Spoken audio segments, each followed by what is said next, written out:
البدع والأهواء، أهل البدع العقائدية وأهل البدع السياسية. نقول بيننا وبينكم السلف، بيننا وبينكم الكتب، كان فيقول البدع بيننا وبينكم الجنة. Bismillahirrahmanirrahim. Alhamdulillah wassalatu wassalamu ala Rasulillah wa alihi washabihi wa man. Kita meneruskan bacaan kitab Bulughul Maram yang ditulis oleh Al-Hafidz Ibnu Hajar Al-Asqalani rahimahullahu taala. Kita sudah masuk kitab shalah, di bab yang pertama babul mawaqit. Ya, disebutkan pada pertemuan terlewat ya dari hadis-hadis yang berkaitan tentang waktu-waktu salat. Hadis Abdullah bin Amr bin As radhiyallahu anhuma, ya, ketika Nabi menyebutkan waktu salat zuhur ketika matahari ya tergelincir. Kemudian juga akhirnya itu adalah ketika bayangan seseorang seperti tingginya. Ya, ditambah faid bagaimana yang telah kita sebutkan pada pertemuan terlewat. Berikutnya kita teruskan masih berkaitan dengan ya al-mawaqit, hadis-hadis yang berkaitan dengan waktu-waktu salat.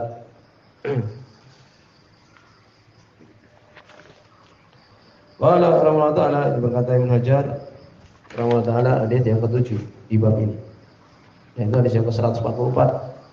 Wa an Rafi' bin Khadij, dari Rafi' bin Khadij radhiyallahu anhu, sebenarnya al-Imam As-Sanani rahimahullah ta'ala, ya, Al-Ansari. Ya, demikian. Ini beliau sahabat dari Ansar.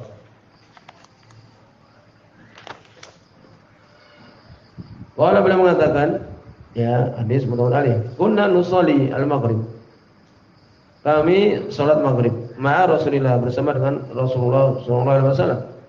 Ya, bahkan disebutkan di sini ini Rafi' bin Khadij ini beliau mau ikut perang Badar, tapi karena masih kecil ya sehingga beliau tidak diperbolehkan. Kemudian ikut perang Uhud dan setelahnya. Kemudian disebutkan beliau terkena saham, ya, terkena panah ketika perang Uhud. Ya, demikian. Kemudian beliau masih diberikan kesembuhan, hidup sampai zamannya Abdul Malik bin Marwan di Bani Umayyah. Ya, demikian. Kemudian lukanya tadi ketika terkena di perang Uhud ini intaqadat jarahatuhu, yakni pecah lukanya itu. Famata sanah, kemudian dia pun meninggal dengan sebabnya. Ya, di tahun 73 Hijriah. Umurnya 86 tahun. Ya, demikian. Maka di sini sahabat ini beliau mengatakan, kami dulu sholat maghrib bersama dengan Nabi sallallahu alaihi wasallam. Masih muda dia. Waktu itu ikut perang Badar enggak boleh. Berarti umur 14 atau 13, masih muda. Anak-anak muda. Nah, berarti ketika Nabi meninggal umurnya ya sekitar 20. Anak-anak muda, anak-anak pondok sekitar kita ini, anak-anak lagi semangat-semangat belajar. Itulah Rafi' bin Khadij, Abdullah bin Abbas, ya, Abdullah bin Umar. Izin dia perang Uhud tidak diizinkan oleh Nabi sallallahu alaihi wasallam. Kemudian ikut perang Ahzab diizinkan 15 tahun. Ya, sekitar itu. Anak-anak muda umur 19, masyaallah. Kita bayangkan orang-orang seperti itu ya. Sahabat-sahabat di zaman Nabi kita bayangkan seperti itu. Ibnu Abbas, Ibnu Umar, Rafi' bin Khadij, Abu Sa'id Al-Khudri, anak-anak muda umur 20, 19. Anak-anak kita sekitar umur-umuran itu. Mereka semangat belajar di hadapan Nabi sallallahu alaihi wasallam. Di sini Rafi' bin Khadij beliau menyebutkan apa yang dia alami. Kunna nusallil maghrib. Kami dulu salat maghrib ma'a Rasulillah, bersama dengan Rasulullah sallallahu alaihi wasallam. Fa insarifu ahaduna, maka berpaling salah seorang kami salat maghrib ini ya. Wa innahu la yubsiru mawaqi'a nablihi, dan sesungguhnya dia itu melihat tempat nabl, anak panahnya. Ya, berarti masih ada sisa-sisa apa? Sinar. Muttafaqun alaih, hadis Bukhari dan Muslim.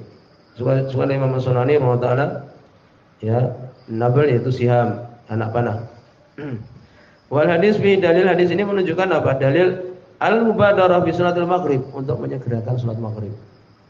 Kalau dulu ketika kita di Yaman bacaannya agak panjang, sehingga yang hewan-hewan yang di Masruah itu tempatnya jauh dari masjid, yaitu sekitar 10 menit 15 menit itu bisa nyandak, bisa mengikuti salat berjamaah. Ya, demikian. Jadi afdalnya untuk disegerakan salat maghrib dan baca agak panjang. Dengan al-mursalat, ya, kemudian juga atur, ya, demikian. Maka di sini Imam Sanani boleh mengatakan di sini ada dalil untuk menyegerakan salat maghrib. Bihaisu yansarifu minha, dari sisi bahwa berpaling dari sholat tersebut, wadok bakin, sinar itu masih tersisa. Dulu nggak ada lampu seperti kita ini. Ya coba kalau ketika listrik mati itu ya, kadang remang-remang kita masih bisa memperhatikan orang di samping kita. Ya demikian. Waqad kasal has al musarah biha, dan banyak anjuran untuk menyegerakan sholat maghrib. Ya ini. Jadi di sini menunjukkan sholat maghrib ya afdalnya adalah dicepatkan. Dalam artian segera melakukan sholat maghrib. Hadis pertama kali. Kemudian berikutnya hadis ke-8. Wa Aisyah, dari Aisyah radhiyallahu anha, qalat, beliau mengatakan di sebuah Imam Muslim. Atama Nabi sallallahu alaihi wasallam. Atama sebagai Imam An-Nawawi rahimahullah. Atama idza dakhala fil atama wal atama thuluthul lail al-awwal. Yaitu sepertiga malam yang pertama. Yaitu salat Isya. Ya. Nabi sallallahu alaihi wasallam beliau melakukan salat Isya dzata lailah. Ya, pertama ini masuk waktu Isya. Ini salat Isya. Dzata lailah bil Isya, di suatu malam ya di waktu Isya. Ya, waktu Isya. Ya demikian. Ya, ini disebutkan dzata lailah bil Isya. Ya, disebutkan di sini dalam riwayat yang lain ya. Bil Isya di waktu Isya. Jadi Nabi sallallahu alaihi wasallam suatu saat ya beliau mengakhirkan ya dari salat Isya ini. Hatta dhahaba amatul lail, sampai pergi. Amah umumnya malam ini, banyaknya malam. Sebutkan yaitu katsirun minhu la aktsaru. Maknanya amah di sini ini banyaknya malam dan bukan paling banyaknya. Dari malam. Malam itu kan berarti mulai dari setelah salat maghrib. Jadi jam 7 mamanya sampai sebelum subuh. Paham? Nah, di sini kalau kita bagi berarti sekitar berapa? Ya, sekitar 10 jam mamanya. Ya, 10 jam berarti kalau separuhnya 5 jam. Ya, demikian. Di sini sampai ya pergi atau hilang banyak dari malam tersebut. Ya, demikian. Ini berarti kira-kira jam berapa? Jam 11. Ya, seperti itu. Tsumma kharaja, kemudian beliau keluar, shalat. Ya, dan beliau kemudian salat. Wa qala, beliau mengatakan innahu la waqtuha, semuanya ini adalah waktunya. Waktunya afdal salat Isya adalah apa? Di waktu tersebut. Ketika hilang banyaknya malam. Banyak malam itu hilang, bukan kebanyakan malam, bukan. Kalau kebanyakannya malam berarti berapa? Lebih dari 5 jam kan itu. Tambah 6, 7 tambah 6. Ya, berarti jam 1 malam. Bukan itu. Tapi jam setengah. Ya, 12 atau jam 11 itu. Ya, sampai hilang ya banyaknya malam. Kemudian beliau keluar, kemudian beliau salat sambil mengatakan sesungguhnya ini adalah waktunya. Innahu la waqtuha. Laula ana syuqa ala ummati. Kalaulah tidak memberatkan atas umatku. Riwayat Muslim. Ya, demikian. Maka di sini hadis jelas. Wa dalil ala anna waqtal Isya mumtaddun. Ini ada dalil bahwasanya waktu Isya itu panjang. Ya, wa anna akhirahu afdaluhu. Sesungguhnya akhirnya itu adalah yang paling afdal. Maksudnya apa? Akhir di sini adalah akhir di waktu ikhtiyari. Ya, waktu Isya nanti yang disebutkan dia terbagi dua. Ada waktu ikhtiyari, waktu yang afdal, yang bagus.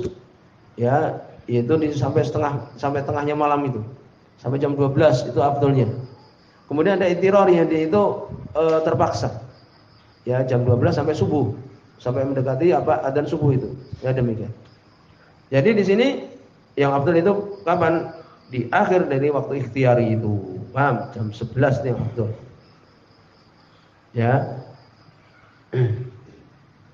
Kemudian ya disebut oleh Imam Sa'lani rahimahullah, wa anna akhirahu afdaluhu, yang akhirnya itu adalah yang afdal, ya, ini waktu ikhtiyari itu. Wa annahu sallallahu alaihi wasallam kana yura'il akhaf 'ala al-ummah, dan beliau Nabi sallallahu alaihi wasallam beliau memperhatikan yang lebih mudah bagi umat. Wa annahu tarakal afdal waqta, dan sehingga beliau meninggalkan waktu yang afdal itu. Kenapa? Untuk tidak memberatkan para sahabat Nabi sallallahu alaihi wasallam. Ya, demikian. Oleh karena itu mereka membahas kalau kemudian tidak memberatkan jamaahnya, ya, atau ingin mungkin sekali-sekali sholat Isya sebagaimana Nabi ini menyebutkan yang paling afdal, sepakat nanti malam sholat jam 11 malam umpamanya. Dulu pernah kita lakukan demikian. Walaupun kemudian dikritik ketika adzannya itu jam 11. Ya, waktu itu Abu Arfa meninggal. Nah, ini adzannya seperti waktu Isya biasa, cuma kemudian sholatnya diakhirkan sampai jam 11. Ya demikian. Sekali-kali boleh. Nah, tetapi karena kemudian memberatkan ya untuk kemudian berjamaah berkumpul di waktu tersebut, ya akhirnya sholatnya biasa disegerakan sholat isya. Walaupun afdalnya adalah waktu tersebut. Ya, jam 11 demikian. Kemudian Imam Syafi'i boleh mengatakan wa ya bi khilafil maghrib. Ya, ini berbeda dengan sholat maghrib. Afdaluhu awaluhu. Afdalnya sholat maghrib bisa ditulis. Afdal sholat maghrib adalah mendahulukannya. Wa kadzalika ghairu, demikian juga yang lainnya. Ya, yaitu maghrib, kemudian zuhur, ya, kemudian asar, ya, demikian juga subuh. Ya, illa zuhur, kecuali zuhur, ayyamul har, ketika sangat panas. Nah itu. Ya. Jadi waktu itu semua afdalnya adalah dicepatkan. Yaitu apa? Yaitu subuh, kemudian zuhur, ya, kemudian asar, kemudian maghrib. Adapun isya afdalnya di waktu tadi jam 11 malam. Tapi kalau memberatkan ya biasa, waktu biasa. Demikian juga zuhur. Afdalnya memang didahulukan, yang disegerakan, tetapi kalau panas sekali boleh diakhirkan. Afdalnya diakhirkan. Ya, demikian. Berikutnya hadis yang ke-9. Wa Nabi Hurairah, dari sahabat Abu Hurairah radhiyallahu anhu, qala pernah mengatakan, qala Rasulullah, berkata Rasulullah sallallahu alaihi wasallam, "Idza staddal har fa'abridu bi shalah." Apabila sangat panas sekali maka dinginkanlah salat. Tunggu, ya. Tunggu ketika tidak panas sekali. Fa inna syiddatal har, sungguhnya ya sangat panasnya ya di siang hari itu min fahi janam, dari faih yaitu ya si'ati intisyariha wa tanafusiha, yakni tersebarnya panasnya tersebut, ya min fahi janam, kobarannya neraka jahanam, ya lahabannya neraka jahanam. Ini kobaran neraka jahanam itu. Jadi sangat panas sekali, itu termasuk dari kobarannya dari neraka jahanam. Hadis muttafaqun alaih. Ya demikian. Maka ini jelas menunjukkan bahwa sholat zuhur asalnya itu adalah apa? Istihbab untuk disegerakan. Dan ini pendapat jumhur. Kecuali ketika apa? Ketika sangat panas sekali, maka disukai untuk kemudian apa? Diakhirkan. Maka di sini ada beberapa permasalahan. Mari kita sudah sebutkan tentang ya sholat zuhur sudah, ya demikian juga sholat asar sudah kita sebutkan, ya permasalahan yang berkaitan dengannya. Kemudian tentang waktu maghrib, maka disebutkan oleh Ibnu Qudamah rahimahullah taala, ya waktu maghrib itu dimulai dengan apa? Ghurubus syams, tenggelam matahari, semuanya tenggelam itu, paham? Adapun waktu asar akhirnya sampai kapan? Akhirnya itu memang ketika matahari itu habis. Itulah akhir dari waktu asar. Jadi seseorang kalau terpaksa sekali dan dia kalau sengaja berdosa, ya sholat ketika matahari itu bulatannya itu turun, dia sholat asar tetap sah. Ya demikian. Kalau dia sengaja adalah berdosa, yang sudah lewat pembahasannya. Paham? Jadi kalau waktunya matahari belum tenggelam, ya dia sholat di situ. Walaupun termasuk ya waktu yang sangat diharamkan untuk kemudian melakukan sholat. Hadis itu ada hadis, man adraka rakatan minal asr qabla an taghruba syams. Barang siapa yang itu mendapati satu rakaat sholat asar sebelum matahari itu apa? Tenggelam, faqad adrakal asr, maka dia telah mendapatkan sholat asar. Ya demikian. Adapun waktu sholat maghrib sudah sepakat para ulama, yaitu apa? Ketika matahari tenggelam habis semua. Tidak ada perselisihan.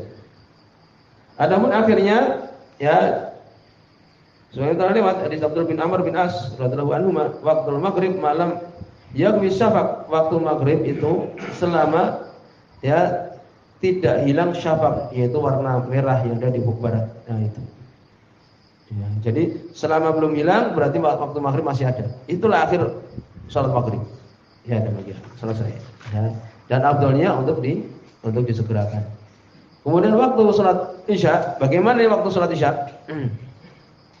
Ijma para ulama bahwa awal waktu isya yaitu ghuyubati syafaq, hilangnya merah tadi yang ada di barat itu, selesai. Ini ya ijma awal waktu isya. Akhir waktu isya di situ ada dua. Waktu isya ikhtiyari dan ittirari. Jadi kita sebutkan. Ikhtiyari ya disebutkan ila nisfil lail, sampai tengah malam jam 12 itu. Itu ikhtiyari. Berarti afdalnya kapan? Ya jam 11, setengah 12 itu. Ya, selama tidak memberatkan makmumnya, kan itu. Kemudian waktu ittirari adalah mulai dari tengah malam ini sampai kapan? Sampai mendekati waktu subuh. Jika ada hadis Nabi sallallahu alaihi wasallam Imam Muslim, saya ditulis dari Abu Qatadah radhiyallahu anhu, bahwa Nabi sallallahu alaihi wasallam mengatakan, "Amma innahu laisa binaum tafrid." Ya, sungguhnya tidak ada di dalam tidur itu tafrid mengurang-urang. Innama tafrid, tetapi berkurang-kurang seorang itu alaman lam yusolli shalah, atas orang yang tidak salat hatta yaji waktul ukhra, sampai datang waktu yang lain. Nah, ini hadis ini jelas. Ya, orang yang mengurang-urang itu imannya kurang apabila apa? Tidaklah dia sholat kecuali sampai waktu, ya, datang waktu yang lain. Waktu subuh, ya, berarti waktu yang lain dari waktu sholat isya.